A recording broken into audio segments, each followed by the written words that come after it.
અગ્નિ મહાપુરાણની કથાને આગળ વધારીએ. ભાગ 38મો, અધ્યાય 245મો. ચામર ધનુષ બાણનું વર્ણન. શ્રી અગ્નિદેવ કહેવાને લાગ્યા કે હે વસિષ્ઠ, સુવર્ણ દંડ ભૂષિત ચામર ઉત્તમ હોય છે. રાજાના માટે હંસ પક્ષ, મયુર પક્ષ અને શુક્લ પક્ષથી નિર્મિત છત્ર પ્રશંસનીય મનાય છે. ભદ્રાસન 50 અંગુલ ઊંચા એવં ક્ષીરકાષ્ઠથી નિર્મિત હોવું જોઈએ. તે સુવર્ણ ચિત્રિત અને 3 હાથ વિસ્તૃત હોવું જોઈએ. ધનુષના નિર્માણ માટે લોહ, ખડગ અને કાષ્ઠ એ 3 દ્રવ્યોનો પ્રયોગ કરવો. પ્રાત્યાંચાના માટે 3 વસ્તુ ઉપયોગ છે: વંશ, ભંગ એવં ચર્મ. શ્રેષ્ઠ ધનુના પ્રમાણ 4 હાથ હોય છે. ધનુષની કોટી કોમિનીની આંખની ભંવર સરખી આકારની હોવી જોઈએ.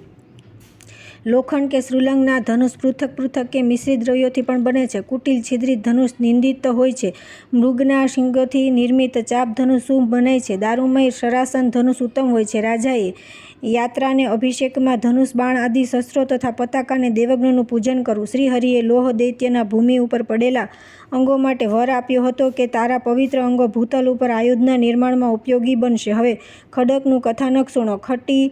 ખટ્ટર દેશમાં નિર્મિત ખડગ દર્શનીય મનાય છે. ઋષિક દેશના ખડગ શરીરને ચીરી નાખે એવા હોય છે. બંગ દેશના ખડગ તીખા હોય છે ને આઘાત સહન કરે તેવા હોય છે. 50 અંગુલના ખડગ શ્રેષ્ઠ મનાય છે. જે ખડગનો શબ્દ દીર્ઘ એવં કિંકીણીના ધ્વનિના સમાન હોય છે તેને ધારણ કરવું શ્રેષ્ઠ ગણાય છે. જે ખડગનો અગ્રભાગ પદ્મપત્ર, મંડલ યા કરવીર પત્રની સમાન હોય તથા જે ધૃત ધગ્નથી યુક્ત એવં આકાશના જેવી કાંતિવાળા હોય તે ખૂબ પ્રશસ્ત છે. ખડગમાં આપણું મુખ જોવું નહીં. મેલા હાથોથી તેનો સ્પર્શ કરવો નહીં.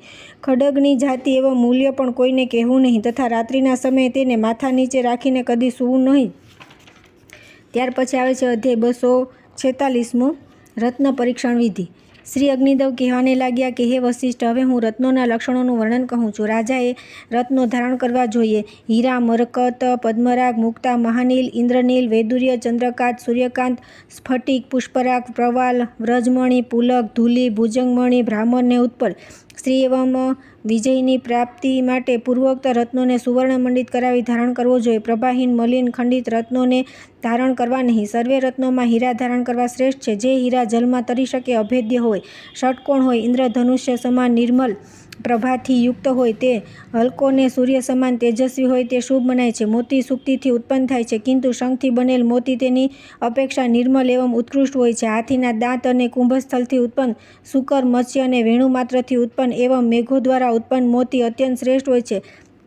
મૌક્તિકમાં ગોળાઈ, શુક્લતા, સ્વચ્છતા એવં મહત્તા એ ગુણો હોય છે. ઉત્તમ ઇન્દ્ર નીલમણિ દુગ્ધમાં રાખવાથી અત્યધિક પ્રકાશિત એવં સુશોભિત બને છે. જે રત્ન પોતાના પ્રભાવથી સર્વને રંજિત કરે છે તેને અમૂલ્ય સમજવા. નીલ એવં રક્ત આભાવાલા વૈદુર્ય શ્રેષ્ઠ હોય છે. તે હારમાં પરોવાને યોગ્ય હોય છે.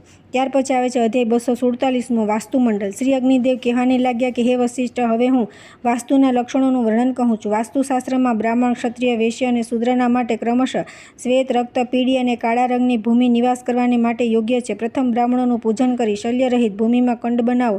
પછી 64 પદોથી સમન્વિત વાસ્તુમંડળનું નિર્માણ કરવું. તેના મધ્યભાગમાં 4 પદોમાં બ્રહ્માની સ્થાપના કરવી. 4 પદોની પૂર્વમાં અર્યમા બતાવ્યા છે, દક્ષિણમાં વિવસ્વાન, પશ્ચિમમાં મિત્ર અને ઉત્તરમાં મહિધરને અંકિત કરવા. પ્રત્યેક દિશાના 8 દેવતા છે. વાસ્તુમંડળમાં પૂર્વમાં સૂર્ય ને ઇન્દ્ર, પશ્ચિમમાં વરુણ ને સુગ્રી, ઉત્તરમાં નાગરાજ ને કુબેર અને દક્ષિણમાં ગૃહક્ષત પુણ્યમય છે. એ વાસ્તુદેવોનું મંત્રોથી પૂજન કરી આધારશિલાનો ન્યાસ કરવો. નંદા વગેરે દેવોનું મંત્રોથી પૂજન કરવું. સ્તુતિ કરવી. હે વસિષ્ઠ નંદિની, મને ધન એવં પૌત્રોથી સંયુક્ત કરી આનંદિત કરો. મારી કામનાઓ પૂર્ણ કરો. હે વસિષ્ઠ પુત્રી નંદે, અંગિરા ઋષિની પુત્રી પૂર્ણે, સર્વે સંપૂર્ણ અંગોથી યુક્ત તથા ક્ષતિરહિત મારા ઘરમાં રમણ કરો. હે ઇષ્ટકે, હવે હું ગૃહ પ્રતિષ્ઠા કરાવી રહ્યો છું. તમે મને અભિલક્ષિત ભોગ પ્રદાન કરો. મનુષ્ય, હાથી, ઘોડા અને પશુની વૃદ્ધિ કરો. ગૃહ પ્રવેશ સમયે પણ એ જ પ્રકારે શિલાન્યાસ કરવો જોઈએ. ઘરની ઉત્તરમાં પ્લક્ષ અને પૂર્વમાં વટવૃક્ષ શુભ હોય છે. દક્ષિણમાં ગુલર અને પશ્ચિમમાં પીપળાનું વૃક્ષ ઉત્તમ મનાય છે. ઘરના વામ પાર્શ્વ ઉદ્યાનમાં બનાવો એવા ઘરમાં રહેવું શુભ મનાય છે. ખાતર પાણીથી ગૃહની પાસેના વૃક્ષનું સિંચન કરવાથી વૃક્ષ સદા ફળ પુષ્પથી યુક્ત રહે છે. આમ્ર વૃક્ષને શીતલ જલ ઉત્તમ છે. ખજૂર અને નારિયેલ આદિ વૃક્ષ લાવણયુક્ત જલથી વૃદ્ધિ પામે છે. બાયવડિંગ તથા જલની દ્વારા સેચન કરવું સર્વ વૃક્ષો માટે ઉત્તમ ઔષધ છે. ત્યાર પછી આવે છે અધ્યાય 248મો, પૂજાના પુષ્પો. શ્રી અગ્નિદેવ કહેવાને લાગ્યા કે હે વસિષ્ઠ, પુષ્પોથી પૂજન કરવાથી ભગવાન શ્રી હરિ સંપૂર્ણ કાર્યોમાં સિદ્ધિ પ્રદાન કરે છે. માલથી મલ્લિકા, ગુલાબ, કણેર, પાવંતી, અતિમુક્તક, તણર, કર્ણિકર, કર્ણટક, કુંભજ, કદંબ, બાણ, વનમલ્લિકા, અશોક, તિલક, કુંદ અને તમાલ એના પુષ્પો પૂજાને માટે ઉપયોગી માનવામાં આવે છે. બીલીપત્ર, શમીપત્ર, ભૃંગરાજ પત્ર, તુલસી, કૃષ્ણ તુલસી, અડુસાના પત્ર પૂજનમાં ગ્રાહ્ય મનાય છે. કેતકીના પાંદડા અને પુષ્પો, પદ્મ અને રત્નકમલ એ પણ પૂજામાં ગ્રહણ કરવામાં આવે છે. મદાર, ધતુરા, ગુજ્જા, પર્વતીય, મલ્લિકા, કુટર, શલ્મલી અને કટોરીના ફૂલોનો પૂજામાં ઉપયોગ કરવો જોઈએ નહીં.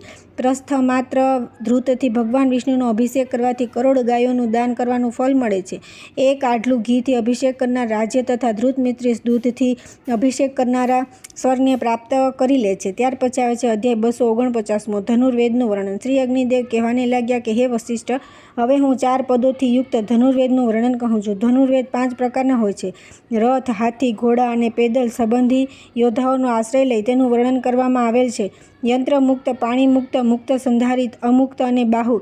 યુદ્ધ એ ધનુર્વેદના 5 પ્રકાર કહેલ છે. તેમાં પણ શસ્ત્ર સંપત્તિ અને અસ્ત્ર સંપત્તિના ભેદથી યુદ્ધ 2 પ્રકારના કહેલ છે, જેમ કે રૂજા યુદ્ધ અને માયા યુદ્ધ. યુદ્ધની ઈચ્છા રાખનાર પુરુષે શ્રમને જીતવો જોઈએ અને યોગ્ય પાત્રોનો સંગ્રહ કરવો જોઈએ. જેની અંદર ધનુષબાણનો પ્રયોગ હોય તે શ્રેષ્ઠ યુદ્ધ કહેવાય છે. જેની અંદર ભાલાનો માર રચાયો હોય તે મધ્યમ કોટીનું યુદ્ધ કહેવાય છે. જેની અંદર ખડગ પ્રહાર કરવામાં આવે છે તેને નિમ્ન શ્રેણીનું યુદ્ધ કહે છે. ધનુર્વેદમાં ક્ષત્રિય અને વૈશ્ય એ 2 વર્ણોના પણ ગુરુ તો બ્રાહ્મણ જ હોય છે. આપત્તિકાળમાં સ્વયં ભિક્ષા લઈને શૂદ્રને પણ યુદ્ધનો અધિકાર પ્રાપ્ત થાય છે. દેશ અને રાજમાં રહેનારા સર્વે યુદ્ધમાં રાજાને સહાયતા કરવી જોઈએ. યોદ્ધાઓ પ્રથમ ડાબા હાથમાં ધનુષ અને જમણા હાથમાં બાણ લઈને તેને ચલાવે અને તે જોડેલા બાણને સ્વસ્તિક આહાર કરીને તેના દ્વારા ગુરુજનોને પ્રણામ કરે. ધનુષને નાભિસ્થાનમાં અને બાણ સંચયને સ્વસ્તિક આકાર નિતંબ ઉપર રાખીને ઉઠેલા હાથને આંખ અને કાનની વચ્ચે કરીને બાણને છોડવું. ધનુર્ધર યોદ્ધાએ 12 મુઠ્ઠીનું ઉત્તમ માપનું બાણ રાખવું. 11 મુઠ્ઠીનું મધ્યમ અને 10 મુઠ્ઠીનું કનિષ્ઠ મનાય છે. ધનુષ 4 હાથ લાંબુ, ઉત્તમ 3.5 હાથનું મધ્યમ અને 3 હાથનું કનિષ્ઠ છે. પેદલ યોદ્ધા માટે 3 હાથનું ધનુષ, ઘોડા, હાથીને રથ પર 4 હાથનું ધનુષ રાખવું. ત્યાર પછી આવે છે અધ્યાય 250મો લક્ષ્યવેદ.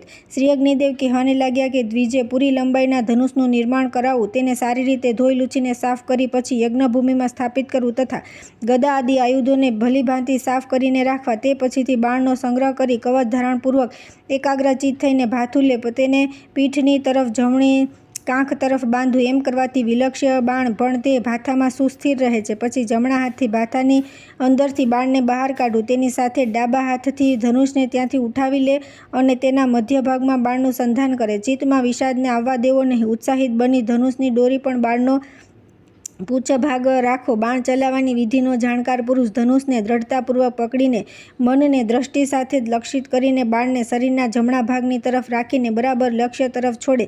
ધનુષનો દંડ એટલો મોટો હોય કે ભૂમિ પર ઊભો કરતાં તેની ઊંચાઈ લલાટ સુધી પહોંચી જાય. તેની ઉપર લક્ષ્યવેધ માટે 16 આંગળ લાંબા ચંદ્રકનું સંધાન કરવું અને તેને ખેંચીને બરાબર લક્ષ્ય ઉપર પ્રહાર કરવો. આવી રીતે એક બાણનો પ્રહાર કરીને તુરત જ ભાથામાંથી બીજા બાણો કાઢીને ઉપરાઉપરી પ્રહારો કરી દેવા અને શીઘ્ર દ્રષ્ટિગત લક્ષ્ય તરફ ચલાવવા. કર્મયોગ વિધાનો જ્ઞાતા પુરુષ સમજીને વિધિનું અનુષ્ઠાન કરીને મન, નેત્ર અને દ્રષ્ટિના દ્વારા લક્ષ્યની સાથે એકતા સ્થાપવાની કલા શીખી લે તે યોદ્ધો યમરાજને પણ જીતી લે છે. ત્યાર પછી આવે છે અધ્યાય 251મો શસ્ત્ર વિદ્યા વર્ણન. શ્રી અગ્નિદેવ કહેવાને લાગ્યા કે જેણે હાથ, મન અને દ્રષ્ટિને જીતી લીધા છે એવો લક્ષ્ય સાધક નિયત સિદ્ધિને પામીને પછી યુદ્ધ માટે વાહન ઉપર આરૂઢ થાય છે.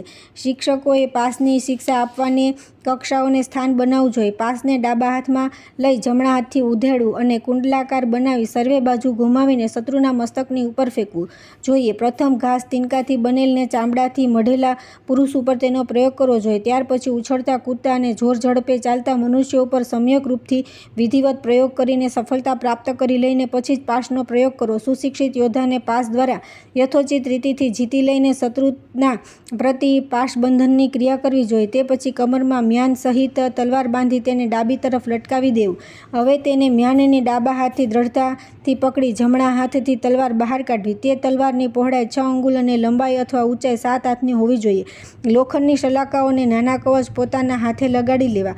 અગલ બગલ અને ઉપર નીચે પણ શરીરના રક્ષણ માટે એ સર્વે વસ્તુઓ વિધિવત ધારણ કરવી. વિજય માટે પણ વિધિસર યોજના ઘડી લેવી. ચામડાથી મઢેલી લાઠી હાથમાં રાખવી. તે લાઠીને ઉઠાવી જોરથી જેના પર આઘાત કરશો તે શત્રુ તૂટી પડશે એવી રીતે યુદ્ધમાં સિદ્ધિ મળે છે. રણભૂમિમાં સારી રીતે સંચાર કરવાને માટે વાહનનો યોગ્ય બંદોબસ્ત કરી લેવો. ત્યાર પછી આવે છે અધ્યાય 252 ગદાયુદ્ધ વગેરે દાવપેચ.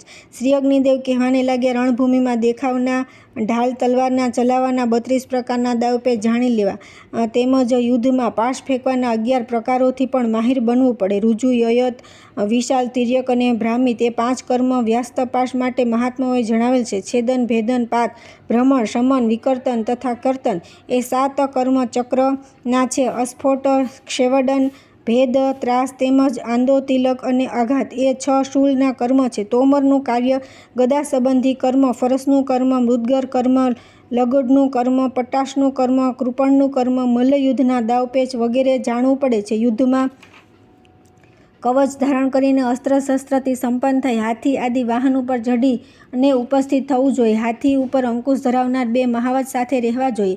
ધનુર્ધારીને ખડગધારી હોવા જોઈએ. પ્રત્યેક રથ અને હાથીની રક્ષા માટે 3 ઘોડેસવાર સાથમાં રહેવા જોઈએ. ધનુર્ધરની રક્ષા માટે ચર્મ અથવા ઢાલ સાથેના યોદ્ધાને મૂકવા જોઈએ. પ્રત્યેક શાસ્ત્રના મંત્રોથી પૂજન કરી ત્રૈલોક્ય મોહન કવચનો પાઠ કરી પછી યુદ્ધમાં જાય છે. તે શત્રુઓની ઉપર વિજય મેળવે છે અને ભૂતલનું રક્ષણ કરે છે. પાઠ કરવાના પ્રતાપે તે શત્રુ ઉપર વિજય મેળવી તેને નિશ્ચય વાહન ઉપરથી તોડી પાડીને મારી નાખે છે. ત્યાર પછી આવે છે અધ્યાય 253 વ્યવહારશાસ્ત્ર. શ્રી અગ્નિદેવ કહેવાને લાગ્યા કે હે મુનિ, હવે હું મનુષ્યના વ્યવહારની રીતભાતનું નિરૂપણ કરું છું, જે જય તથા અજયના વિવેકને પ્રદાન કરનારું છે. તેના 4 ચરણ, 4 સ્થાન અને 4 સાધન બતલાવવામાં આવેલા છે. તે 4ના હિતકારી, 4માં વ્યાપ્ત અને 4ના કર્તા કહેવાય છે. તે 8 અંગ, 18 પદ, 100 શાખા, 3 યોનિ, 2 અભિયોગ, 2 દ્વાર અને 2 ગતિઓથી યુક્ત છે. ધર્મ, વ્યવહાર, ચરિત્ર અને રાજશાસન એ વ્યવહારની રીતભાતના 4 મુખ્ય દર્શનના ચરણો છે. તેની અંદર ઉત્તરોત્તર પાદ, પૂર્વ પદના સર્વે સાધક છે. સત્ય એ ધર્મનો આધાર છે. તેવી જ રીતે વળી વ્યવહારનો સમગ્ર આધાર સાક્ષી છે, તેમજ અન્ય સર્વ ચરિત્ર પુરુષોના સંગ્રહ ઉપર આધારિત છે. વળી રાજ્યનો દોર તેમજ શાસન રાજાની આજ્ઞા ઉપર અવલંબિત છે. સર્વ બાબતમાં સામ, દામ, દંડ અને ભેદ એ 4 ઉપાયોથી સાધ્ય હોવાના કારણે તેઓ 4 સાધનોવાળા છે. 4 આશ્રમોની રક્ષા કરવાથી તેઓ 4 ચતુર્હિત છે. તેમજ અભિયોગતા, સાક્ષી, સભાસદ અને રાજા તેઓની અંદર એક ચરણથી તેમની સ્થિતિ છે, જેથી કરીને તેને ચતુર્વ્યાપી માનવામાં આવેલ છે. તે ધર્મ, અર્થ, યશ અને લોકપ્રિયતા એ 4ની વૃદ્ધિ કરનારા હોવાથી ચતુષ્કારી કહેવાય છે. રાજપુરુષ, સભાસદ, શાસ્ત્ર, ગણક, લેખક, સુવર્ણ, અગ્નિ અને જલ એ 8 અંગોથી યુક્ત હોવાના કારણે તે અષ્ટાંગ છે. કામ, ક્રોધ અને લોભ એ 3 કારણોથી મનુષ્ય તેની અંદર પ્રવૃત્ત બને છે. તેથી વ્યવહારને ત્રિયોની કહેવાય છે, કેમ કે એ 3 જ વિવાદ કરાવનાર હોય છે. અભિયોગમાં 2 ભેદ હોય છે. હવે તેની વિગત સાંભળો. શંકાભિયોગ અને તત્વભિયોગ. જગતમાં સર્વત્ર શંકા અસત પુરુષોના સંસર્ગથી થાય છે અને તત્વાભિયોગ જીવ કે પ્રમાણ જોવાથી થાય છે. એ 2 પક્ષોથી સંબંધિત હોવાના કારણે 2 દ્વારોવાળા કહેવામાં આવે છે. એની અંદર પૂર્વવાદ પક્ષ અને ઉત્તરવાદ પ્રતિપક્ષ કહેવાય છે. ભૂત અને છલ એનું અનુકરણ કરવાથી એ 2 ગતિઓથી યુક્ત બને છે. કયું ઋણ દેવા યોગ્ય છે, કયું ઋણ દેવા યોગ્ય નથી, કોણે આપવું, કયા સમય આપવું, કેવા પ્રહારે આપવું, ઋણ ચૂકવવાની વિધિ અથવા પદ્ધતિ શી છે, એ સર્વે વાતોનો વિચાર ઋણાનુદાન કહેવાય છે. જ્યારે કોઈ મનુષ્ય કોઈની ઉપર વિશ્વાસ કરીને શંકારહિત બની તેની પાસે પોતાનું દ્રવ્ય ધરોહરના તોર ઉપર આપે ત્યારે વિદ્વાન લોકો તેની નિષ્પેક્ષ નામો વ્યવહાર પદ કહે છે. જ્યારે વણિક આદિ અનેક મનુષ્ય મળીને સહકારથી અથવા સમજદારીના તોર ઉપર કોઈ કાર્ય કરે ત્યારે તેને સંબુદ્ધ, સમુત્થાન, સંજ્ઞક, વિવાદ પદ બતલાવેલ છે. જો કોઈ મનુષ્ય પહેલાં વિધિપૂર્વક કોઈ દ્રવ્યનું દાન દઈ પુનઃ તેને રાખી લેવાની ઈચ્છા કરે તો તેને દત્તા પ્રાદાનિક નામ વિપદ કહેવાય છે. જે સેવા સ્વીકાર કરીને પણ તેનું સંપાદન કરતો નથી અથવા તો ઉપસ્થિત થતો નથી તેનો એ વ્યવહાર અભ્યુતે અશુશ્રૂષા નામનો વિવાદ પદ કહેવાય છે. ઘરમાં રાખેલું અથવા ખોવાયેલું દ્રવ્ય મેળવીને અથવા ચોરીને સ્વામીના પરોક્ષમાં વેચવામાં આવે તો તેને અસ્વમીક્રિય નામક વિવાદ પદ કહે છે. જો કોઈ વ્યાપારી કોઈ પુણ્ય દ્રવ્યનું મૂલ્ય લઈ વિક્રય કરી દીધા પછી પણ ખરીદનારને તે દ્રવ્ય આપતો નથી તો તેને વિક્રિયા સંપ્રદાન નામનું વિવાદ પદ કહેલ છે. જો કોઈ ગ્રાહક કોઈ વસ્તુનું મૂલ્ય ચૂકવી ખરીદ્યા પછી તે વસ્તુને ઠીક નહીં સમજે તો તેને એ આચરણને ક્રિતાનુષય નામક વિવાદ પદ કહેવાય છે. જો ગ્રાહક કે ખરીદનાર મૂલ્ય ચૂકવી વસ્તુને ખરીદી લે એવું સમજતું હોય કે આ ખરીદી યોગ્ય નથી તો એ જ દિવસે તે પરત આપે તો વિક્રેતા તેનું પૂરેપૂરું મૂલ્ય પરત ચૂકવી દે, તેની કિંમતમાં કાપકૂપ કરે નહીં. પાંખડી અને નેગમ આદિની સ્થિતિને સમય કહે છે. એનાથી સંબંધ વિવાદપદને સમયાનપાર્ક કહેવાય છે. ક્ષેત્રના અધિકારને લઈને સેતુ કેદાર અને ક્ષેત્ર સીમાના ઘટવા વધવાના વિષયમાં જે વિવાદ થાય છે તે ક્ષેત્રજ્ઞ કહેવાય છે. જે સ્ત્રી અને પુરુષના વિવાહાદથી સંબંધિત વિવાહપદ છે તેને સ્ત્રી પુંસયોગ કહે છે. પુત્રગણ પૈતૃક ધનનું જે વિભાજન કરે છે તે વિદ્વાનો તેને દાયભાગ નામે વ્યવહારપદ માને છે. બલના અભિમાનથી જે કર્મ સાહસ કરવામાં આવે છે તેને સાહસ નામનું વિવાદપદ બતલાવેલ છે. કોઈના દેશ જાતિ એવં કુલ આદિ ઉપર દોષારોપણ કરીને પ્રતિકૂળ અર્થથી યુક્ત વ્યગ્યપૂર્ણ વચન કહેવું તેને વાક પારુષ્ય માનવામાં આવે છે. બીજાના શરીર ઉપર હાથ પગ અથવા આયુધથી પ્રહર અથવા અગ્નિથી આદિથી આઘાત કરવો તેને દંડ પારુષ્ય કહેવાય છે. પાસા ચામડીની પટ્ટી હાથીદાંતની ગોટીઓથી જે ક્રીડાઓ થાય છે તેને દ્યુત કહેવામાં આવે છે. પશુઓ અને પક્ષીઓ દ્વારા થનાર ક્રીડાઓને પ્રાણીદ્યુત જાણી લેવું, રાજાની આજ્ઞાનું ઉલ્લંઘન તથા તેનું કાર્ય ન કરવું તે પ્રકીર્ણ નામક વ્યવહારપદ જાણવું જોઈએ. આ વિવાદપદ રાજા ઉપર આશ્રિત છે. એ પ્રકારનો વ્યવહાર 18 પદોથી યુક્ત છે. એના પણ 100 ભેદ માનવામાં આવેલ છે. મનુષ્યોની ક્રિયાઓના ભેદથી એ 100 શાખાઓવાળા કહેવાયેલ છે. રાજા ક્રોધરહિત બની જ્ઞાન સંપન્ન બ્રાહ્મણોની સાથે વ્યવહારનો વિચાર કરે અને એવા મનુષ્યોને સભાસદ બનાવે જે વેદ વેતા, લોભ રહિત અને શત્રુ એવં મિત્રને સમાન દ્રષ્ટિથી જોનાર હોય. જે રાજા કાર્યવશ સ્વયં વ્યવહારનો વિચાર ન કરી શકે તો સભાસદોની સાથે વિદ્વાન બ્રાહ્મણોને નિયુક્ત કરે. જો સભાસદ રોગ, લોભ યા ભયથી ધર્મશાસ્ત્ર એવં આચારની વિરુદ્ધ કાર્ય કરે તો રાજા પ્રત્યે સભાસદ પર અલગ અલગ વિવાદથી 2 ગણો અર્થદંડ કરે. જો કોઈ મનુષ્ય બીજાના દ્વારા ધર્મશાસ્ત્ર અને સમાચારની વિરુદ્ધ માર્ગથી ઘર્ષિત થયેલ હોય અને તે રાજાની સમીપે આવેદન કરે તો તેને વ્યવહાર કહે છે. હત્યા, ચોરી, ગાલીગલોચ, નિર્દયતાપૂર્વક મારપીટ, ગાયનું અપહરણ, અભિશાપ, પ્રાણઘાત, ધનાતિપાત, સ્ત્રીચરિત્ર બાબતનો વિવાદ પ્રાપ્ત થતાં તત્કાલ અપરાધી પાસે જવાબ લેવો, વિલંબ ન કરવો ને યથાયોગ્ય જરૂરી દંડ વગેરે કાર્યવાહી કરવી. રાજાએ છલકપટ છોડી વાસ્તવિકતાનો આશ્રય લઈ વ્યવહારનો અંતિમ નિર્ણય કરવો. અર્થશાસ્ત્ર અને ધર્મશાસ્ત્રના વચનોમાં વિરોધ હોય ત્યાં ધર્મશાસ્ત્ર શ્રેષ્ઠ સમજી ઋષિમુનિઓની મર્યાદાનું પાલન કરવું. મુક્તિનો અર્થ છે ઉપભોગ, કબજો. જો મનુષ્ય પ્રમાણના તે 3 ભેદોમાં એક પણ ઉપલબ્ધ ન હોય તો આગળ બતાવવામાં આવનારા દિવ્ય પ્રમાણોથી કોઈ એકને ગ્રહણ કરવું આવશ્યક ગણાવેલ છે. ઋણ આદિ સર્વે વિવાદોમાં ઉત્તરક્રિયા બલવાન માનવામાં આવેલ છે. જો ઉત્તરક્રિયા સિદ્ધ કરી દેવામાં આવી તો ઉત્તરવાદી વિજયી બને છે. જો ભૂમિ સ્વામીના દેખતા કોઈ બીજાને તેની ભૂમિનો ઉપયોગ કરતો હોય તો તે કશું બોલે નહીં તો 20 વર્ષો સુધી એમ ચાલવાથી તે ભૂમિની માલિકી તેના હાથમાંથી ચાલી જાય છે. એવી રીતે હાથી, ઘોડા આદિ પશુધનનો કોઈ 10 વર્ષનો ઉપભોગ કરે અને તેનો માલિક કોઈ પણ વિરોધ જાહેર ન કરે તો તે ઉપભોગતા જ આખરે તેનો માલિક બની જાય છે અને અગાઉના માલિકને તે પશુધનથી હાથ ધોઈ નાખવા પડે છે. આધિ સીમા અને નિરપેક્ષ સંબંધી ધનને, જળ અને બાળકોના ધનને તથા ઉપનિધિ રાજા, સ્ત્રી એવં ક્ષત્રિય બ્રાહ્મણોના ધનને છોડીને જ પૂર્વોક્ત નિયમ લાગુ પડે છે. વિશુદ્ધ આગમથી ભોગ પ્રમાણિત બને છે. જ્યાં વિશુદ્ધ અગમ નથી તે ભોગ પ્રમાણિત હોતા નથી. જો અભિયુક્ત વ્યવહારનો નિર્ણય થાય તે પહેલાં જ પરલોકવાસી થઈ જાય તેના ધનના ઉત્તરાધિકારી પુત્ર વગેરે પ્રમાણો દ્વારા તેના ધનનો ઉપભોગ કરે છે. જો કોઈના ચોરો દ્વારા અપહ્યત સુવર્ણ આદિ ધન રાજા કર્મચારીને પ્રાપ્ત થાય અને તે રાજાને સમર્પિત કરવામાં આવે તો રાજાએ તે ધન તેના મૂળ માલિકને સોંપી દેવું જોઈએ.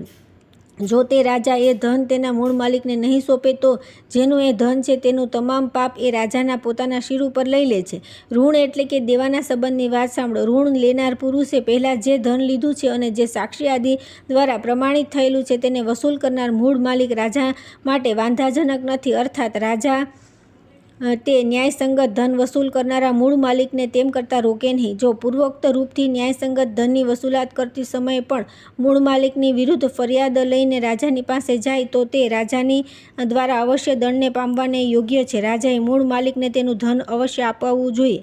ત્યાર પછી આવે છે અધ્યાય 254મો, ઋણાનુદાન તથા ઉપનિધિ. શ્રી અગ્નિદેવ કહેવાને લાગ્યા કે હે વશિષ્ઠ, જો ઋણ લેનાર પુરુષના અનેક ઋણદાતા શાહુકાર હોય તો અને તેઓ સર્વે એક જ જાતિના હોય તો રાજા તેને ગ્રહણ ક્રમ અનુસાર ઋણ લેનારા પાસેથી ધનને અપાવે. અર્થાત જેણે પહેલાં ઋણ દીધું હોય તેનું પ્રથમ ઋણ ચૂકવવું. એ પ્રમાણે ક્રમ મુજબ સહુને ધનની ચૂકવણી કરવી. જેણે મિલકત લીધી તેની પાસે દેવું અપાવવું. પુત્રનું દ્રવ્ય ન તો અન્યને અર્પિત કરવું. તેને અવિભક્ત કુટુંબમાં દેવા પેટે વસૂલાતમાં દેવું હિતકર છે. બાપ ગુજરી ગયો હોય, પરદેશ ચાલ્યો ગયો હોય યા કોઈ તકલીફમાં પડ્યો હોય ત્યારે પુત્રો કે પૌત્રોએ તેમનું દેવું ભરી ઋણ અદા કરવું. ચોરો મારફતે ચોરાયેલ ધન રાજાએ તેના મૂળ માલકીને સુપરત કરી દેવું. સદાચારને બંધનમાં માનીને દ્રવ્યને પોતાને તથા અન્યને આધીન કરવું જોઈએ. સંખ્યા બતાવ્યા વિના કોઈ વાસણ કે પેટીમાં ધન રાખી વિશ્વાસથી તેને સાચવવાને આપવામાં આવે તો તેને ઉપનિધિ દ્રવ્ય કહે છે. જો બાળ ધણીની સંમતિ લીધા વિના સ્વેચ્છાથી જ ઉપનિધિ વસ્તુને ભોગવે છે અથવા તેનાથી વેપાર કરે છે તે દંડનીય છે. જો તેણે તેનો ઉપભોગ કર્યો હોય તો તેને વ્યાજ સાથે પરત પહોંચાડે. જો કોઈ વ્યાપારમાં લગાડીને તેનાથી કોઈ પ્રકારનો લાભ ઉઠાવ્યો હોય તો લાભ સહિત વસ્તુ મૂળ માલધણીને પહોંચાડવી અથવા એટલો જ દંડ રાજાને ભરી દે. યચિત, અન્વાહિત, ન્યાસ અને નિક્ષેપ આદિમાં આ ઉપનિધિ સંબંધી વિધાન જ કામે લગાડવું જોઈએ.